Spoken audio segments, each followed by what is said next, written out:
The broadcast is now starting. All attendees are in listen-only mode. Good morning, everybody, and thank you for participating in this NYSAC webinar. It's brought to you today to provide an update on the end of the state legislative session, regular session, and also to discuss some potential impacts on county governments across the state. My name is Stephen Aquario. I'm the Executive Director of your New York State Association of Counties. But before we get on to today's presentation, I did want to take a moment briefly and thank IBM, today's webinar sponsor. IBM is a long-standing partner of New York State, the state of New York itself, but it's also a partner to New York's counties. They are prepared to support local governments, actively manage the COVID-19 health crisis, and also to help reopen the economy safely through technology and services. And I remember, as many of you also remember, IBM over the years, and we remember what IBM was like back in the old days, 20, 30, 40, 50 years ago. And then to think about the transition of this company and the use of artificial intelligence, the use of Watson, and how this company has transitioned and transformed itself to continue to be a leader in partnering with state, federal, and in particular local government is just amazing. And I'm so glad that IBM continues to support the state of New York and continues to support the counties of New York. An absolutely terrific partner for New York's counties and to the association as well. So thank you very much to IBM. We're joined today by NYSAC's Dave Lucas, the Director of Finance and Intergovernmental Affairs, and also the NYSAC Legislative Director, Ryan Gregoire. And following the presentations, we're going to open up the questions to participants. So throughout the presentation, if something is on your mind, there is a box, a chat box on the lower right side of your screen. Just please type that question in, and Ryan or Dave will pick up on those questions and either answer it during the presentation, or if they can't get to that during the presentation, they'll answer it at the end. But your questions, the things that you're thinking about, will help others as well.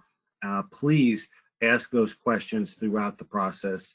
There's no such thing as a silly or a question that you don't think would be of interest to others. So please ask those questions.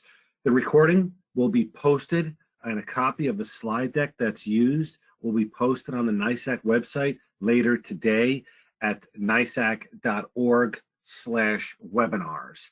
Again, if you have questions, please type them in and we'll get right at it and answer those questions. But I did want to just thank Ryan Gregoire and David Lucas for their tireless advocacy on your behalf. These two gentlemen worked most extraordinary hours during this crisis. Both we've largely been working for almost what seems to be 200 straight days while we work through COVID every day for 12 to 15 hours, just like you all. We also had spent that amount of time leading up to the budget in January, the state's budget, and then the period of time to negotiate that budget between January, February, and March, with a state budget ultimately being adopted on April 1st. And then after that state budget, the negotiations with the United States Congress on the stimulus package. So there's been an awful lot of activity at the state level, the state budget process, the consequences to the New York counties. And I'm just so grateful for the work of Ryan Gregoire and David Lucas, and to all of you across the state at the county level for making a difference and caring so much about our communities. So with that said, I'd like to turn over to Ryan Gregoire and David Lucas. Thank you. Thank you, Steve. This is Dave Lucas. I was going to start the presentation out and then turn it over to Ryan in a little bit. So this is our cover slide here of some of the topics we're going to cover today. We're going to try to talk about things post state budget. We will reference one particular item in the state budget and related to state reimbursements. Next slide, please.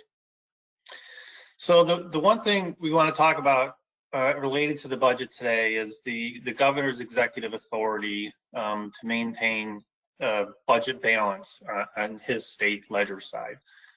Now, he has the ability, he was granted this authority by the legislature, that if the budget is out of balance by more than 1% at any one of 3 separate intervals during the year, the governor has the unilateral authority to put forward a plan to the legislature to cut funding as needed to balance the budget.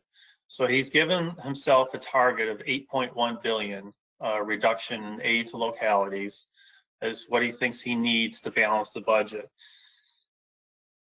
The budget language talks about doing this uniformly across the board to the greatest degree practicable, but he does have authority to pick specific appropriations if need be, and we'll see if that is the case. He hasn't presented a plan yet. As county officials out there, you know what's going on in the field. Some appropriations are coming in, they're coming with a cut.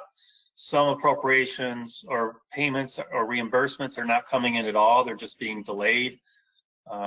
So it's not consistent across programs. He hasn't submitted a formal plan, but we've all noticed a definite delay in payments when their dates will come and go and there's no payment, or it comes a month later with a deduction. So it does vary across the board. We've seen some of the more obvious ones, the CHIPS runs came out about 2 months late with a big footnote that said, you know, these could be cut up to 20%. Social services reimbursements, some of those, the things they call the settlements that happen monthly, those usually run on a 2-month lag. They're running at a 5-month lag at this point in time. Some of the payments are coming through. We have heard from some counties that they're expecting to get some of these social service funds released this week. It's unclear if it'll be state funds or just the federal share. So on the social services side, the state's been withholding both the state and federal funds, and we're hoping those funds will start shaking loose this week. The AIM payments for 12 cities, these payments go out at different times of the year, sometimes quarterly, sometimes once a year, depending on the size of the city. And these latest ones went out to these 12 cities with a 20% reduction. So it's happening to different localities across the state and at a different pace, but it is within his authority to do this. The one thing that is interesting, he has not submitted a formal plan because the legislature does have 10 days to change that plan if they don't like what he puts on the table. So we think that the strategy here right now is he's holding out as long as possible to see if the federal government will act to provide state and local aid, and we'll talk more about that at the end. It's one of the last sections we're going to cover. So just to put it in perspective about a state aid cut, in 2018, counties received about a little over $3 billion in state reimbursements or state aid. For a typical county, that's about 12.5% of a county revenue, but clearly there's a range. It varies by county. 7% to as much as 1/4 or more of a county budget could be coming in state aid. That varies by year because some years there's special grants that go out. In this particular year here, this 26%, excuse me, one of the counties received a very large state grant for their airport. So a very unusual circumstance that made that number higher. So the executive has talked about 20% across the board, as much as 50% if certain programs are held harmless, mainly Medicaid and school aid. So this gives you a general idea of the size of that cut, anywhere from $600 million to $1.5 billion. Now, the cuts could be restored. There's a couple circumstances that would allow this. The first is if state aid comes in at about 98% of what was budgeted. The problem is that trigger is not until February of 2021, so the money would be restored outside of the county fiscal year at that point, the current fiscal year. The other thing that could reduce or eliminate the cuts is the federal government coming through with significant state aid that has a couple of other triggers on it as well that would be done internally by the budget director to make sure the funding is sufficient for the current year and for the next succeeding state fiscal year to make sure that it looks like there's enough money there to maintain balance. Next slide, please. Within the budget, a big item here for counties. We've spent a lot of work in Washington and working with our delegation on this. The governor did as well, which was to provide an enhancement in the federal match for Medicaid of 6.2%. So this did occur. It passed in the Families First COVID package. I think that was the third one. It was in late March when this was signed into law. The state has drawn down this money. We have varying numbers out there. We've heard from some of our congressional sources that the state received $2.5 billion in enhanced federal support, which covers January through June. The state is looking at it based on the guidance they've gotten from the federal government. They think what they'll be able to claim is closer to $1.8 billion. So under the law, counties are entitled to share these enhanced funds. And this, just last week, we were provided guidance from the state on how these funds were going to come down to counties. Next slide, please. As I said, last week they came out with a plan. So 1.8 billion is what the state is saying is available. So the local share will come out to be about 323 million, and that's about 18% of the non-federal share. So what the state is going to do on this portion of federal aid is they will reduce counties' Medicaid weekly shares. They usually, the standard practice has been since the Affordable Care Act came into being, which also has an enhanced federal match related to it, is the state passes through 80% of what they think the savings are going to be in the coming year, and then at the end of that the year, they reconcile the final 20% to see if the spending and the actuals worked out appropriately or not, and then they would make an adjustment at the end of the year. Next slide. So as I said, they lower the weekly shares.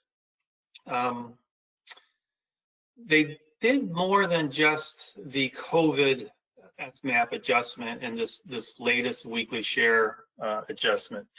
So what they did, in addition to lowering the weekly share to allow us to draw down the COVID money, the enhanced FMAP, they also made a secondary adjustment in the underlying Affordable Care Act enhanced FMAP funds. So for the next 40 weeks, every county is going to see a reduction in their weekly shares. And on average, it's almost a 13% reduction for that 40-week period. Now, it varies by range, and this is all based on estimated spending in your county and your contribution towards that. So for some counties, the reduction will be as low as 5%. For others, it'll be as high as almost 19% for the 40 weeks. What happens at the end of that 40-week period, which takes us through the end of the state fiscal year, it's unclear at this time. We're not sure if the payments will stay at that level, if they'll increase or decrease again. But it is positive news, and it's welcome at this time. And at this point, I'm going to turn it over to Ryan to talk about some of the activity of the legislature after the budget. Great, thank you, Dave. And before I begin, I just also want to thank Stephen Aquario, the NYSAC Executive Director, Mark Levine, our Deputy Director, I guess the whole NYSAC team for this very interesting and different legislative session at the state level. And of course, all of the counties for advocating on our on everyone's collective behalf during the budget and also during this post-budget session period. So what I want to focus on today, as Dave talked about earlier, is what has happened outside of the budget process with specific legislation. And then at the end of the presentation, we'll also cover and provide everyone with an update at the federal level and what has happened with federal stimulus packages. As Dave mentioned, one of the packages included an increase to the FMAP percentage that states are able to draw down, and in turn in New York State that gets passed along to the counties. But we'll also talk about other packages that have passed and some additional potential measures coming up down the future. So with that, I do want to cover, and I'm going to go in topic order. And I should also note that all of this information that I'm about to present on is included in our end of session recap report, the impact on New York State counties, a report on bills the legislature has passed. And you can find that report on our website, NYSAC.org. So the first bill that I wanted to talk about under agriculture is some pesticide reform legislation. And this bill has passed both houses. All the bills that I'm about to talk about have passed both houses. And this legislation amends the use of pesticides to protect livestock from an invasive species of Asian longhorn ticks and impede tick-borne diseases. So this is something for your constituents or maybe yourself who are farmers. This is a piece of legislation that may be of particular interest to you. Under economic development, these two bills have passed both houses again, and these were both supported by NYSAC. The first bill permits the implementation of fifth and future generation wireless network system technology across the state. It makes some technical amendments to allow for the expansion of 5G wireless networks. It just makes the process a little easier to roll that out across the state. And then the second bill was actually, we partnered with the IDA association, the folks who represent your IDAs, to push this legislation through. And it allows IDAs to make loans to small businesses and nonprofits of up to $25,000. And IDAs can choose to administer the state disaster emergency loan program. This really picked up momentum after the coronavirus epidemic came to New York State. And again, we were happy that this is passed. It's been signed into law. We were excited to partner with both Senator May and Assemblyman Sturpey on that bill. Next slide, please.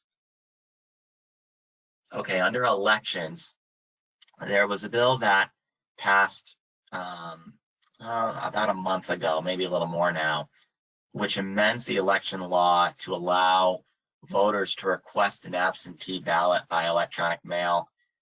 There was some discussion around this. The legislation, when it passed and when it was signed into law, there was some timing issues that the Board of Elections, the County Board of Elections had in trying to comply with this new reform. But we did want to draw everyone's attention to that bill. Under housing, the Emergency Rent Relief Act of 2020, this was a significant piece of legislation that was passed as part of the COVID-19 package of bills in late May. So before I dive into this bill, let me back up and explain the ordinary session process and how that's changed this year. Typically, what happens is after the budget is passed on or about April 1st, the legislature takes a week or two recess. And then they return in a normal session period, meeting 3 to 4 days a week through, in this year, they were supposed to meet through June 3rd. Well, that process was upended because of the coronavirus epidemic. And they really only came back for a few days in May and a few days in June to pass two different packages of legislation, which also included some county home rule bills and some other miscellaneous type of legislation. But the first package was focused on coronavirus response bills. The second package, which I'll get to in a few moments, was focused on police reforms in the wake of Mr. Floyd's murder and death in Minnesota. So this bill here, the Emergency Rent Relief Act of 2020, was part of that coronavirus bill package. There's about 30 bills that passed as part of that package. And what it does is it allows, it allows rental assistance vouchers to landlords on behalf of tenants who've experienced an increase in rent burden. So this was a number one priority from advocates, rent regulation advocates, primarily out of New York City. But this legislation created some flexibility to allow for some payments on behalf of folks who are struggling with being able to pay for their housing. Next slide, please. Under local government finance, this is a legislation that NYSAC has supported. It has not been signed by the governor yet. We've asked legislative council to sign this bill. And this was sponsored by Senator Kruger, who's the chair of Senate Finance, and Assemblyman Fred Thiel from Suffolk County, who's the chair of the Assembly Local Governments Committee. And this bill, we partnered with the Comptroller's Office on this legislation. And this bill would allow bond anticipation notes issued during calendar year 2015 through 2021 to be extended up to 7 years beyond their original date of issue. So this authorizes, there's some other provisions in here which we're supportive of, but really what it does is it grants counties and other local governments the flexibility in extending their payments on these particular bonds. Next slide, please. Under public employee relations, I wanted to talk to everyone about the COVID-19 public employee death benefit. This was sponsored by Senator Glenardis and Assemblyman Abati. This bill provides protections for public employees, their beneficiaries, but beneficiaries of public employees who passed away from COVID-19 on or after March 1st. And what it does is it just grants an additional death benefit for individuals who have passed away. And you can see the different provisions that accounts for. I should note that in our report on bills that the legislature has passed, our PBH report on the NYSAC website, all of these titles that you see in italics on these slides, they have hyperlinks to the legislation. So if you're interested, you can go and review those in further detail. Next slide, please. On public health, there was a bill that would require New York City Department of Health and Mental Hygiene, as well as New York City H&H, to hire contract tracers who are representative of the cultural and linguistic diversity of their communities. This was specific to New York City. However, I wanted to highlight this bill because this might come up and in future discussions within the legislature this year as potential legislation that they might consider to expand that statewide. We'll have to see, but I just wanted to bring that up to everyone. On public safety, so this is now transitioning into the second wave of legislation the legislature advanced in June in response to Mr. Floyd's death, primarily. So one of the bills, and these first three bills that I'm talking about were not part of that package, but they fall under the public safety guise. The first bill would authorize county jails to be designated as pre-arraignment detention centers for individuals 18 and older. This was a bill that had been floating in the legislature for several years, and that finally passed through both houses. The next bill that I wanted to highlight modifies the motor vehicle safety laws by requiring all occupants to wear a seatbelt regardless of where they sit in the vehicle. So this is something that law enforcement, it's a new legislative change that law enforcement should be aware of. And then this last bill, and before we go on to the next set of public safety bills, the PSAP awards for volunteer firefighter and ambulance workers. This was a bill that NYSAC actively supported and pushed for. This was part of our resolution that we passed through the Public Safety Committee and through the entire NYSAC body during the legislative conference this past year. And what this does is this bill grants volunteer firefighters and ambulance workers additional performance points under the PSAP award program due to their work and their ability to respond to the COVID-19 pandemic. So this is a good thing. It helps with recruitment. It helps with retention of our volunteer safety workforce. Next slide, please. Okay, these bills are the ones that were included as part of that police reform package. The first bill, the Eric Garner Anti-Chokehold Act. This bill was named after Mr. Garner, who died in 2014 due to a chokehold. And this bill got a lot of attention across the state, and this legislation would allow police officers to be charged with a Class C felony if they use the chokehold and cause serious injury or death to an individual. The Right to Monitor Act. This legislation allows for officers arresting a person to be filmed by anyone in the vicinity not being arrested. So that has been codified into New York State statute now through this bill. And I should note that all of these bills I'm talking about now have been signed by the governor. The civil penalty for biased misuse of emergency services. This legislation allows for a person to be sued if they falsely claim a person of a protected class is threatening them. So there was a couple different versions that have been floating around. This, you may recall, this was proposed after a viral video on the internet circulated of a Caucasian white woman in Central Park in New York City who had called 911 on a black man claiming that he was threatening her after he asked her to put her dog on a leash. So it just codifies and it really expands some of these protections for situations like this. Hopefully they will not occur in the future. Next slide, please. Okay, reporting incidents of discharged weapons. So a police officer now will be required to immediately report an incident to their superior when they discharge a weapon. So that's, that's a new piece of legislation, a new requirement for law enforcement officers. The STAT Act.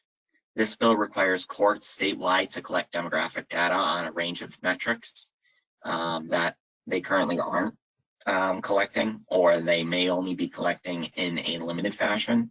So, and then they have to submit this report to DCJS, the legislature and the governor. Repealing Section 50A, and we have additional information on this if folks are interested that we can provide you. Pat Cummings in our office has done some extensive work with the District Attorneys Association and some other Chiefs of Police Association to talk about this legislation. But what this does is this bill repeals Section 50A of the Civil Rights Law and replaces it with a statute that will allow for the release of police officers, firefighters, correctional officers, probation officers, disciplinary records. They're going to be subject to FOIL. All sensitive personal information like social security numbers, health, address, cell phones, all of that will be redacted. But this is now an expansion that allows for these records to be FOILed and released. Next slide, please. There was a legislation that passed requiring state police officers, state troopers to wear body cameras. There was another bill that required law enforcement officers to provide medical and mental attention to someone under arrest. There was another bill that would allow for civil damages to be brought against police departments if there's racial profiling. And then there was a couple bills that expanded some investigation abilities within the State Attorney General's office. Next slide. Okay, transitioning into a couple other areas. Under real property, I want to talk about this bill in particular. We worked very closely with our friends and partners in Suffolk County on this legislation, and unfortunately it has passed both houses. It has not been delivered to the governor. We've encouraged the governor to veto this bill.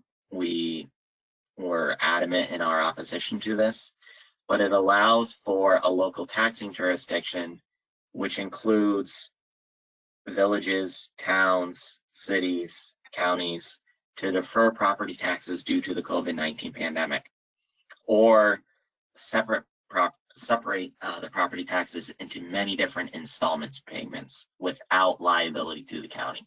So we worked extensively with the legislative partners, Senator Martinez, who was amenable to all the reforms that we wanted to propose, but unfortunately, during negotiations with the governor's office and the legislature, we were not able to come to an agreement on those reforms, and we tried extensively to get this bill amended. As you can see, it was passed with a B print, so it was amended throughout the process to include some protections against counties. But what this means is you could theoretically have a situation where a village, a school district, a town, and the county set up different dates for when their property taxes are due.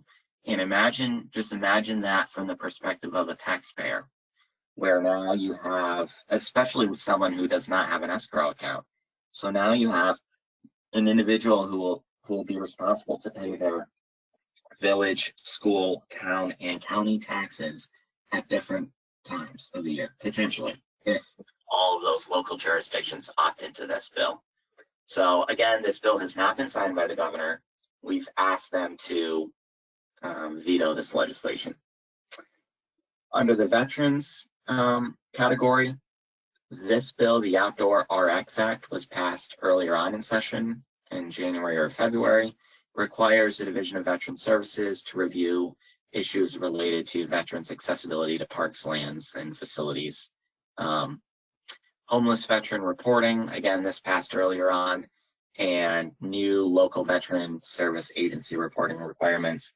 This legislation requires local veteran services agencies to provide information to DVS. It's a minor technical bill on some of the reporting requirements that they are required to make. Next slide, please. These are some bills that we are keeping an eye on, monitoring. These are particular interest to NYSAC and our members. I'm going to talk about 3 of them here. There's many more. There's thousands that I monitor with the Ledge team on a daily basis. But these are 3 particular bills. And then on the next slide, I'll talk about some of our top 10, so to speak, bills that we're interested in. So under the Employee Relations Retirement subsect, there is a bill, and I know we've heard from many counties already on this. It's Senate Bill 8599, sponsored by Senator Martinez and in the Assembly by Assemblyman Abenanti, that would set up an early retirement incentive. And it enables public employers, including counties, to offer a retirement incentive to their employees, as well as provide a 55-25 temporary incentive for certain employees. This is an initial proposal, and I want to caution everyone on today's webinar, this is the first out of the gate bill that's been drafted. You can be rest assured that there's not currently a 3-way, as far as I am aware of, on this legislation, which means this bill will be amended significantly if it were to pass, and we don't know where the executive stands on this bill. But I do want to throw it out there. It's a bill we're keeping an eye on. We'll see if this moves in future sessions of the legislature when they reconvene throughout the rest of this year, if they do so. There's another bill that we've been working with New York City very closely on. This is some borrowing legislation that would enable New York City to issue bonds an amount of up to $5 billion now. It was $7 billion. The bill was amended over the weekend or on Friday, so it's now it's down to $5 billion. And this is a bill that we're working with them to make some negotiations on to try and get that passed for New York City. And then there's a bill, a paid sick leave amendment bill that we're working very closely with NYSAC on, the county health officials, to allow individuals who are subject to precautionary quarantine or isolation due to COVID-19 to receive paid sick leave. This codifies and clarifies some language from the original paid sick leave bill that passed earlier on this year in January or February, just to clean up some language, clean up some confusion that has come through the process that we've come to realize during the COVID-19 epidemic. Next slide. These are some top priority bills. And again, you know, there's many bills that we've weighed in on, both through verbal negotiation, but also through written negotiation. These were some top bills that we kind of have flagged for everyone to be aware of. And I won't go over all of them. If you're interested in any of these in particular, please feel free to reach out to me. I'm happy to discuss them with you. But these are just some bills so you're aware of that we're going to be advocating on throughout the rest of this year. Next slide, please. Dave, I'm now going to turn it back over to you to talk about COVID-19 economic impact. Thank you, Ryan. We're going to switch gears a little bit here and depart from legislative activity, just to spend a few minutes talking about some of the economic impacts of the COVID pandemic on counties. And I apologize if some of you have heard this or seen the reports on this before, but we just wanted to highlight it again. We've completed 2 reports at NYSAC. We did one right at the beginning of the pandemic. There was limited data available at that time. So like many economists, we were kind of looking for data that wasn't there, unfortunately. And so we had to make projections based on, you know, imperfect information, which we often have to do in government. And then we updated the report when some more data became available in early May. So what we did find was the fall off in economic activity was a lot sharper and faster than we initially thought it would be. So it meant there would be deeper losses of revenue for counties. Shutting down the economy happened quickly, and clearly as we reopen it, it happens slowly, and people just are not necessarily comfortable with what's going on. New York City and downstates likely to be the most impacted from the virus itself and also from the economic shutdown. It's just more difficult to restart those economies based on their size and scale.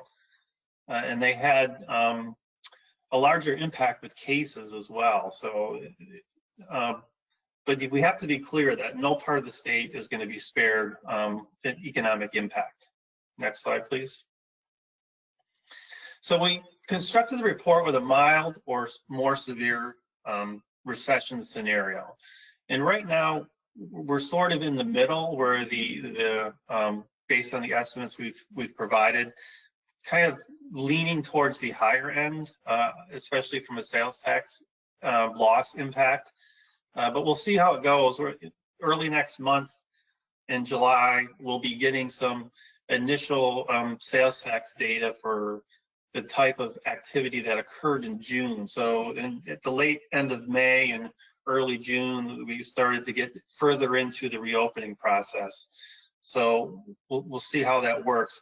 There's a lot of unknowns about how long the recession will last. And even if the recession ends, is there going to be a permanent change in consumer behavior? After the Great Recession, savings rates increased dramatically. People were reluctant to buy real estate, especially younger generation, just because of the investment. The possibility you could lose money on your investment in real estate was always considered to be a safer investment. So things did change, and we really had a hard time coming out of that recession. And we're wondering if are we going to have a similar impact here with COVID? The savings rate flew over 30% near the end of last month when the stimulus checks started coming out from the federal government. People were not spending those. Large chunks of the economy were still shut down, but people were uncertain of their future, so they were banking all of this money that they got from the federal government as opposed to spending it. We're starting to see that loosen up a little bit, but these are things that going forward, we're really going to have to watch closely to see what happens when people are more comfortable to return to normal. Next slide. So the key points, and many of you know this, are going to be industries that are related to tourism, recreation, restaurants, things like this, large gatherings, the events around that, large economic drivers, especially in the summertime in many parts of upstate New York. We have looked at sales tax data and when taxable sales occur. And for some counties that are heavily relying on tourism, they will see a higher percentage on a monthly basis of their sales tax coming in during the summer months. Even though June, July, August is a 3-month period, it's 1/4 of the year, they may collect up to 40% of their sales tax during that 3-month period. We're just coming out of some of that, but mass gatherings have been pretty much canceled for much of the summer. So the economics around those events not occurring, the fact that people are not staying somewhere, the hotels, the occupancy tax, the casinos, big economic drivers of certain areas, those are places that are really going to feel it the most. So if you're heavily relying on those industries, it could be a longer summer for you. Next slide, please. So our new estimate, we have this includes New York City as well, or no, this is outside of New York City. We think sales tax for the year through the end of 2020 could drop by $780 million under the mild scenario and up to $1.9 billion in a worst case scenario.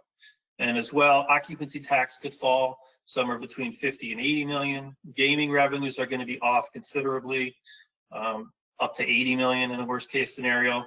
And then, as we talked before, we have this big factor on state reimbursements where we're not really sure where it's going to end up, whether it's a 20% cut or something larger, but that's another 600 million to 1.5 billion. So just to give you a little idea of our methodology on this, we looked at those industries that would be most heavily impacted. Under the mild scenario, we're assuming initial loss of 40% of economic activity in those industries. So key industries such as auto dealers would be down by 15%, gasoline stations 20%. I'll be honest, that 20% is low on gasoline just because the fuel prices have really fallen off quite a bit. But every single sector would be down in these scenarios. So we assume the reductions are there for a full quarter. And I think we're coming up on that, having a full quarter of pretty heavy impacts, and we'll see if the summer months can get us out of it. And overall, under the mild scenario, we're looking at about a 9% reduction versus a baseline in sales tax. So in the more severe scenario, basically things are doubled. The impact is deeper, as much as 80%. I would think that in travel accommodation, hotels, I think you're easily at 80% or more in some areas, in some parts of the state. We also assume under the severe scenario that it's just going to be a much longer, slower climb to get back to normal. And this will be heavily dependent on the activity of the virus itself.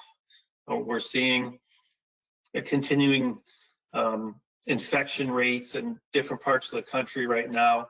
Not so much here in the Northeast, but in other parts of the country.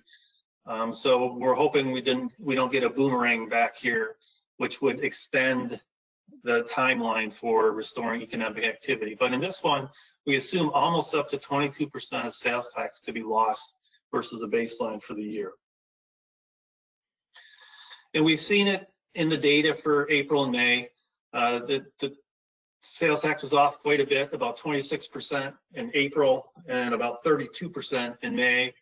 $700 million in those 2 months. Pretty extensive losses. And again, you can see it's a varying range depending on what your economy relies on locally to support its sales tax base. So it's as much as an 18% down or as much as 40% on the higher end. And in May, a different range again. One county was positive, but others were down up to, in the 40% range.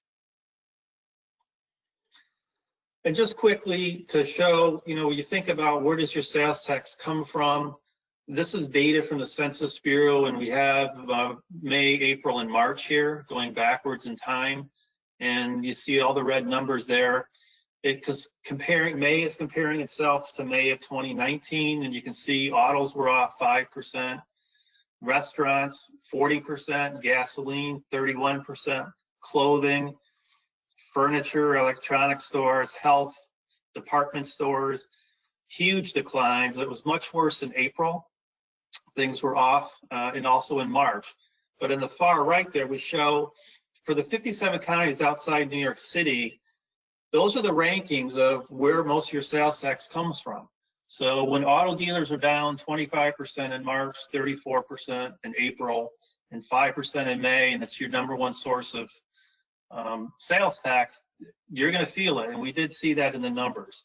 So you can see down the line there, in most of the top 10 is represented as experiencing some pretty big declines with a couple of exceptions. Next slide. So we've also looked at some other data sources. We're just putting them out there for folks to look at. This Google Mobility, they do track people. You voluntarily put information into your phone to say, yes, you can track where I am at any given time. And this tracks where people go, where they drive, where they go, where they shop. And this particular chart is retail and recreation, which covers restaurants, malls, theme parks, movie theaters, and clearly in April, you'll see at the beginning of the slide there that the visits are off almost 60% at the beginning, and as we started reopening the economy in the latter half of May, we're still down 40%, but we are making improvement from where we started. Next slide, please. Again, these are forecasts for auto volumes. This is volumes, not dollars, so it's the number of cars being sold. We have March, April, May here, and the June data came out this week. Actually, on Friday, they came out with an estimate, and they're expecting the June numbers to be off in the 25 to 30% range as well. Next slide. Just want to update people. The property tax cap for 2021, we do project that the inflation growth factor will be about 1.5%. We'll know more in a couple of weeks the exact amount when the comptroller releases it. But based on where inflation is right now, we expect it to be about 1.5%. Also, the economic growth factor has come out for all counties but one, where they're still trying to go through some of the data. But the average county, it's about a 0.6% increase in the economic growth factor, which is basically the first step in the calculation of your property tax cap. Is so you do the growth factor, and then on top of that, you apply inflation, and then there's other items that could be added to this. Next slide, please. Excuse me. That's just some data on the range. Like I said, the average is a 0.6% increase, but at the top end, you see that one county had 2.75% add in economic growth to their starting point for their calculating their property tax cap. Next. Just want to spend a moment on pension contribution costs. This data will come out from the comptroller late August, early September, but we do expect that the Common Retirement Fund experienced a loss in 2020. We're not sure of how deep that loss was, but we are expecting it to be a loss. And how based on the way the Common Retirement Fund, the actuary calculates his returns, they use a 5-year average of their last returns for each year. So the way this is going to work is they're going to be replacing a big positive number with a potential negative number at the start of this year, which will be used to calculate your rate for 2021. And we think that the 5-year average could drop from about 7% return to somewhere between 3 and 4%. This would more than definitely require an increase in the average rate from last year, which was about 14.6%. And we do think it could be anywhere between 2 and 4% percentage points, not percentage points, all other things being equal. But the comptroller does have flexibility when they look at all the other things going on in the system, salaries, longevity tables, and things of that sort. Next. And I'll turn it over to Ryan to wrap it up. Great, thanks, Dave. Just to wrap up today's presentation, we want to talk a little bit briefly on the federal COVID-19 relief bills and where things are going now. So, and I'm going to dive in deeper on each one of these on the subsequent slides. But you can see here in this chart, I won't read through it, but you can see in this chart the 4 packages, and some people call the 4th package 3.5, which have passed so far through the federal government and have been signed into law by the president. Next slide, please. On the first bill, the Coronavirus Preparedness and Response Supplemental Appropriations Act, and again, that hyperlink is live in these slides, and at the end of today's webinar, they will be published on the NYSAC website, nysac.org/webinars. You can click that link and read the bill in its entirety. It was signed into law on March 6th.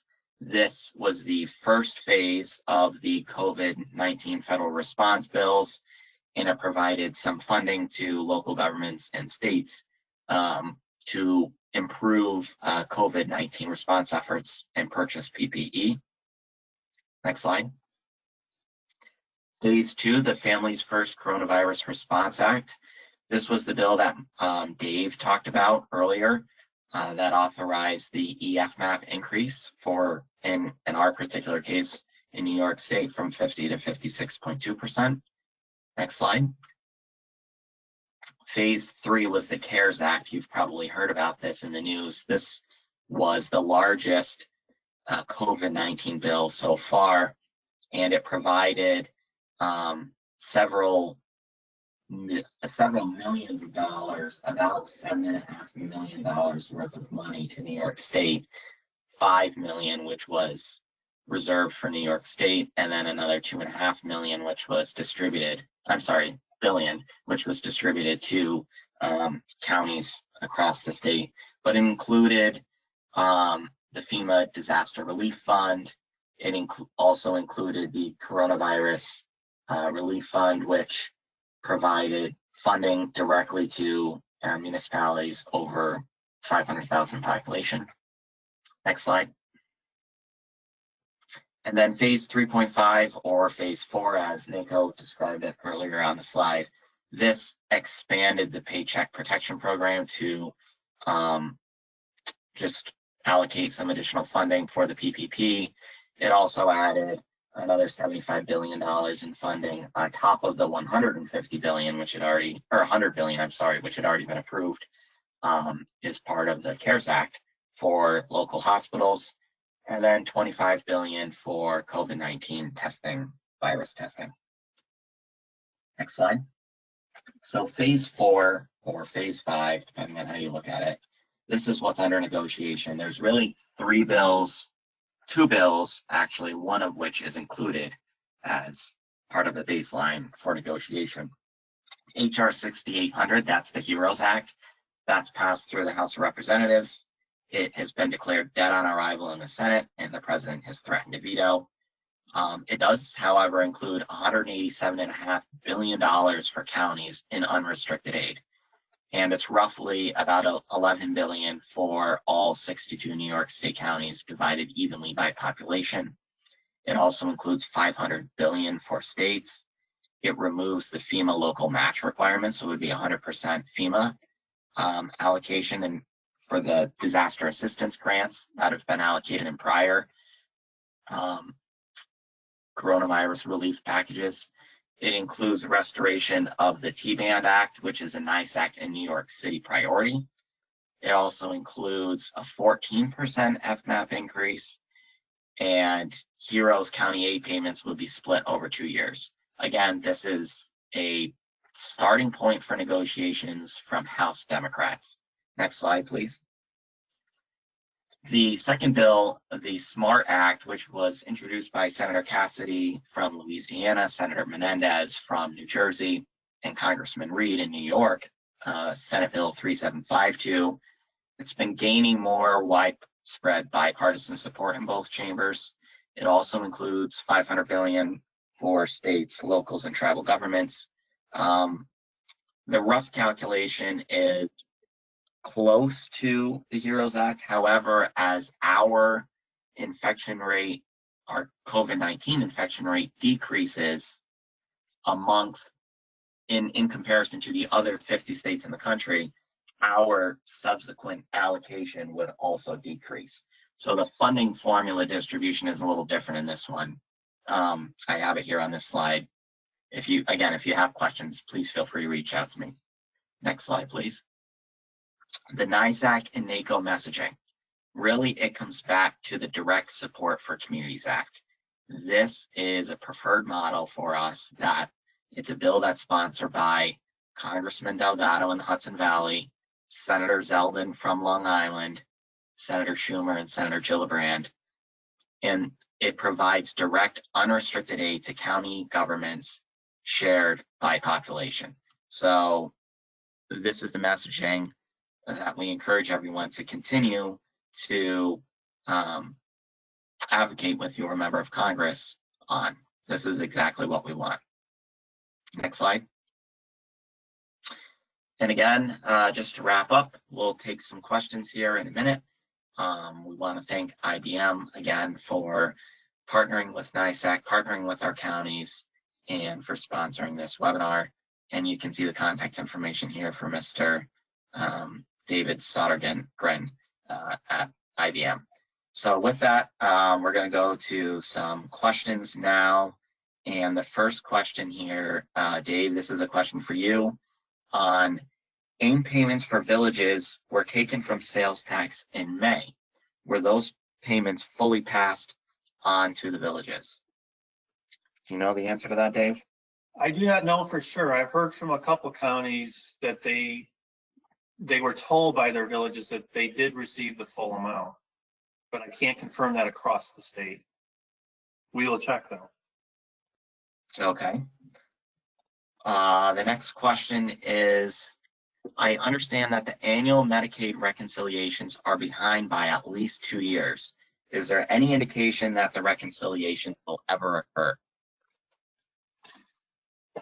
Well, we're hopeful that they will. They haven't been addressed yet, but as I indicated before, when they did the COVID piece, they did do a partial adjustment of weekly shares based on the enhanced FMAP and the Affordable Care Act. So the savings the state put a press release out talking about the 323.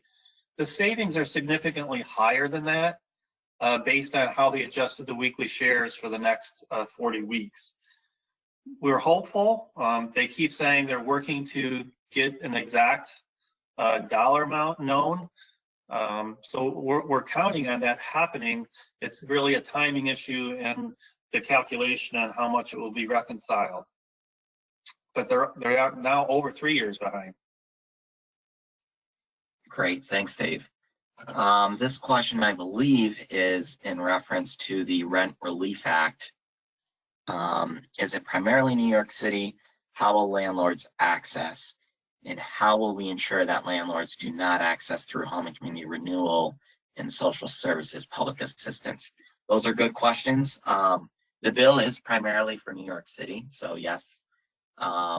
As far as how New York City is working to set up that program, we can reach out to our colleagues and friends at the city and see if they have some more information on that. I do not know the answer to the second part of that question, but we'll look into that. On the seatbelt requirement legislation, does this include school buses?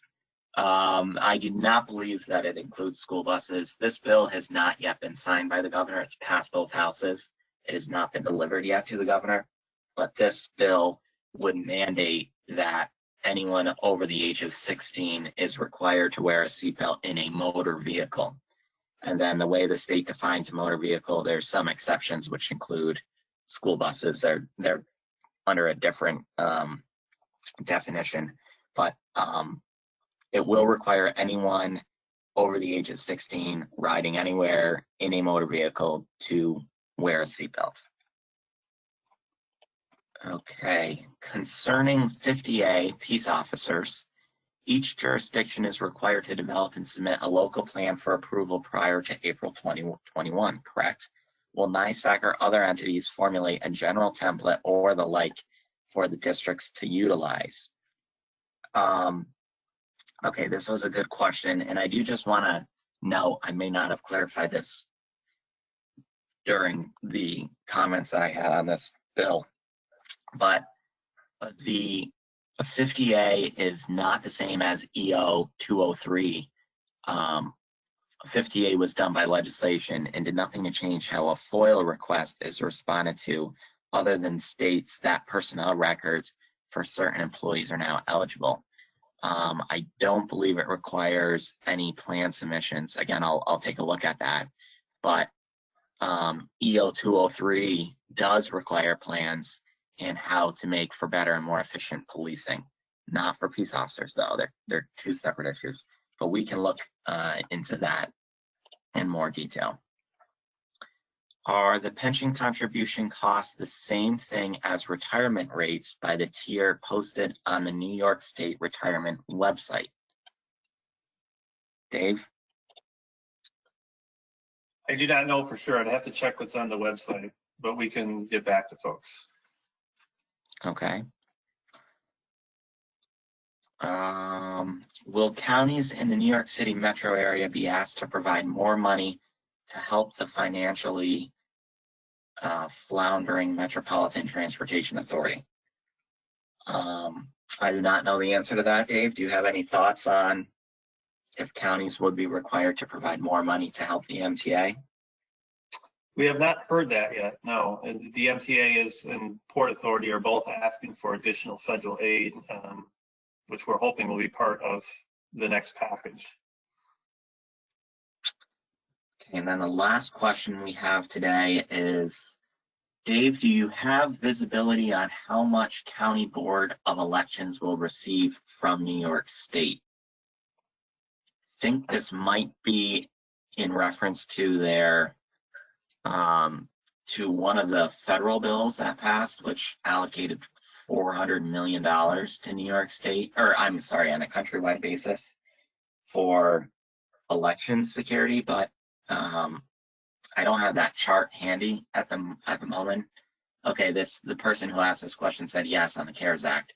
Yeah, we do have a chart. To the individual who asked this question, we do have a chart that shows how much each county board of election will receive, and we will follow up with you individually to show you how much each county board will receive from that allocation. But we do have that information. Okay, with that, I don't see any other questions here. So I do just want to thank everyone for tuning in, and thank you for asking the questions here for Dave and I. We're happy to provide you with this update. Again, at the conclusion of the presentation, this has been recorded. The website or the webinar and the slides will be posted to the NYSAC website at nysac.org. www.nsacc.org/webinars, which is also where you can identify and register for all future webinars. So again, thank you everyone for joining today, and that'll conclude today's webinar.